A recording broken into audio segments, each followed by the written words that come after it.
Assalamualaikum warahmatullahi wabarakatuh. Rabbi shrah li sadri wa yassir li amri wahlul 'uqdatam min lisani yafqahu qawli.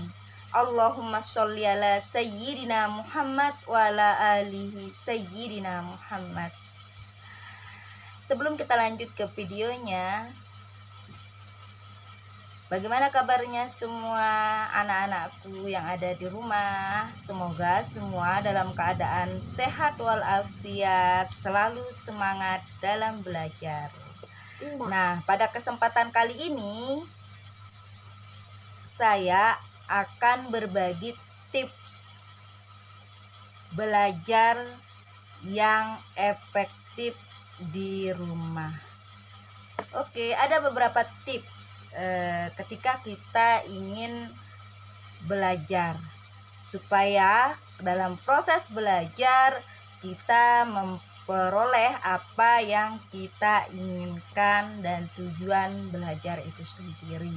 Nah, beberapa tips. Yang pertama adalah tips yang pertama adalah tentukan tujuan atau niat yang mantap ketika belajar. Nah, jadi belajar itu kita harus tahu kenapa kita harus belajar, apa tujuan kita belajar. Nah, jadi kita harus tahu itu. Nah, kita pasangkan dalam hati, kita niatkan dalam hati bahwa saya ingin belajar. Nah, jadi belajar merupakan proses ya yang harus kita lakukan, dimana supaya kita dari tidak tahu menjadi tahu banyak hal. Nah, ketika kita tahu banyak hal, kita pahami, maka kita tinggal mengaplikasikannya dalam kehidupan kita sehari-hari. Nah, itulah yang dinamakan belajar. Nah, belajar ini kita lakukan ketika kita berada di ruang pendidikan. Nah, jadi belajar itu tidak ada istilah stop gitu. Oleh karena itu dikatakan bahwa belajar itu dari kita sejak lahir hingga kita masuk ke liang lahat. Nah, itulah yang disebut dengan belajar. Nah, untuk di sekolah ya, untuk bagi anak-anakku sekalian yang mungkin pada saat ini adalah dalam menimba ilmu, duduk di bangku sekolah, maka tips yang pertama yang bisa saya bagi, yang pertama adalah kita harus pasang niat, tentukan tujuan yang mantap, yaitu ketika belajar. Yang kedua adalah atur jadwal. Nah, jadi belajar yang selama ini mungkin belajar yang banyak anak-anak lakukan itu ketika belajar hanya dilakukan ketika mau ujian, ya kan, mau mid semester atau ada ujian dari guru, misalnya ulangan harian atau ujian negara dan lain sebagainya. Ketika ada ujian maka anak-anak itu belajar gitu, sehingga sering disebutkan belajar kebut semalam. Jadi ketika besok mau ujian, malam ini belajar dengan cara bersusah payah menghafal 1, 2, 3 mata pelajaran dalam satu malam itu dilakukan. Nah, namun sayangnya itu dilakukan hanya sebatas malam ujian saja. Oleh karena itu banyak di antara kita, anak-anakku sekalian, bisa menjawab hanya sebatas bisa menjawab soal ketika dikasih dalam ujian.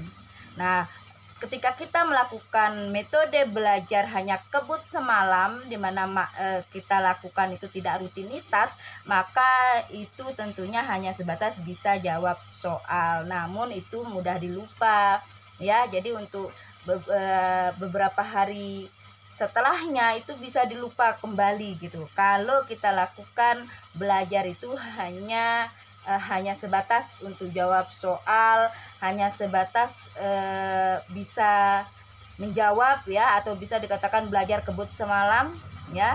Nah, itu maka tidak efisien sekali, tidak bisa tuntas. Oleh karena itu atur jadwal. Sebagai seorang siswa, sebagai seorang peserta didik, maka kita yang ingin belajar, yang ingin banyak tahu tentang suatu hal, maka harus kita lakukan belajar yang kontinu atau berkelanjutan gitu. Jadi belajar bukan hanya ketika ujian-ujian saja, bukan sebatas itu, tapi kita atur jadwal.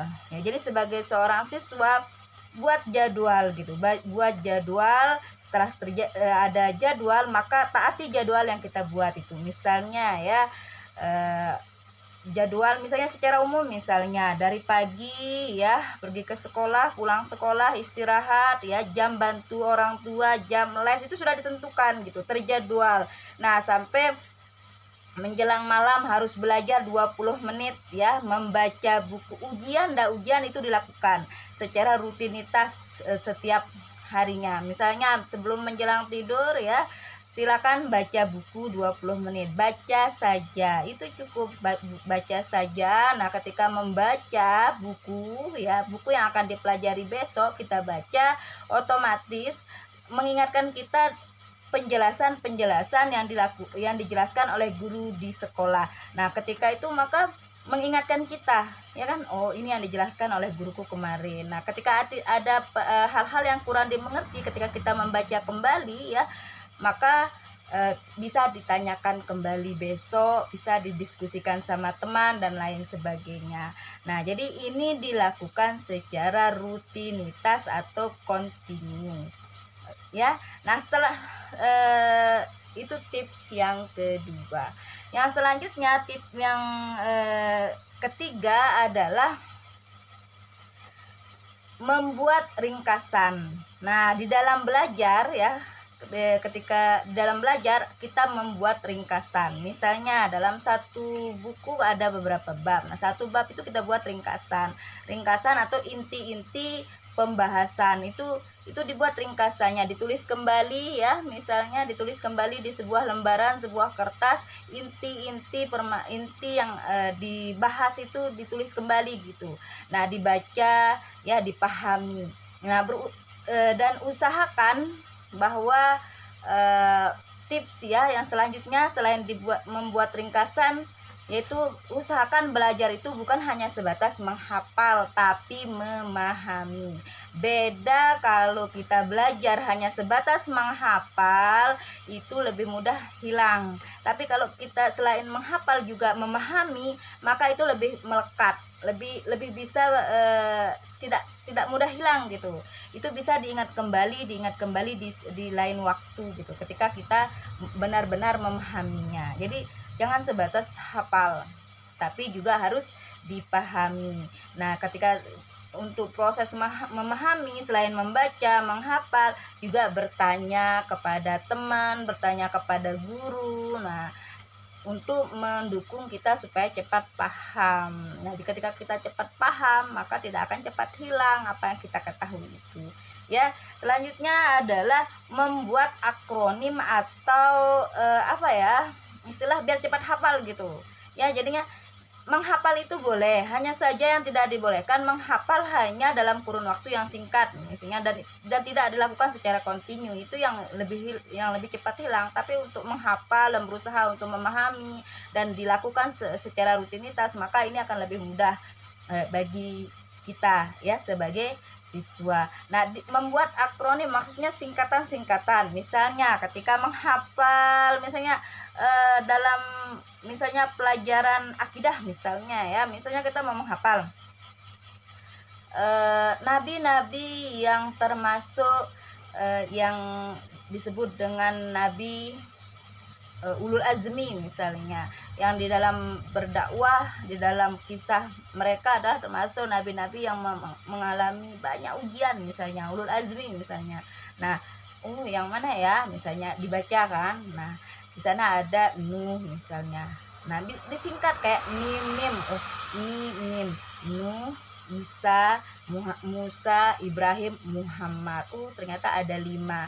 Nah, kayak dibuat seperti itu. Jadi ada beberapa cara teknik yang penting kita cepat ingat cepat hafal dan dipahami, gitu saja ya.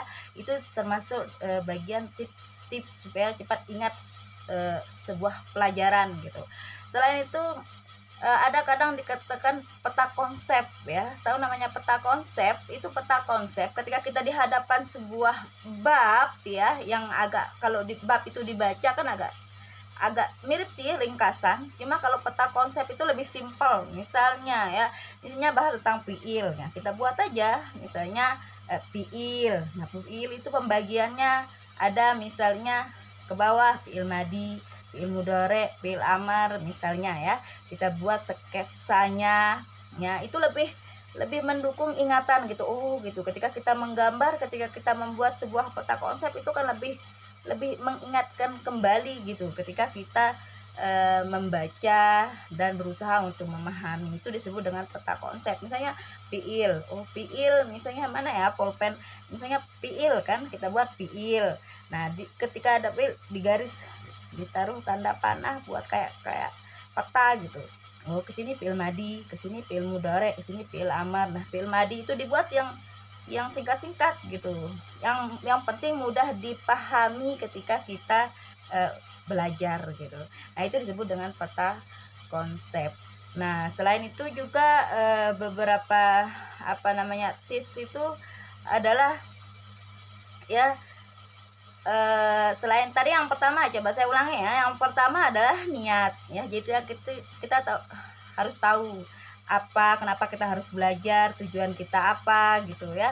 Nah selanjutnya yang kedua adalah tadi yang kedua selain niat adalah buat jadwal ya. Yang ketiga adalah ringkasan atau sejenis peta konsep ya. Yang keempat adalah buat akronim. Intinya yang bisa membuat kita lebih cepat mengingat dan menghafal dan juga memahami.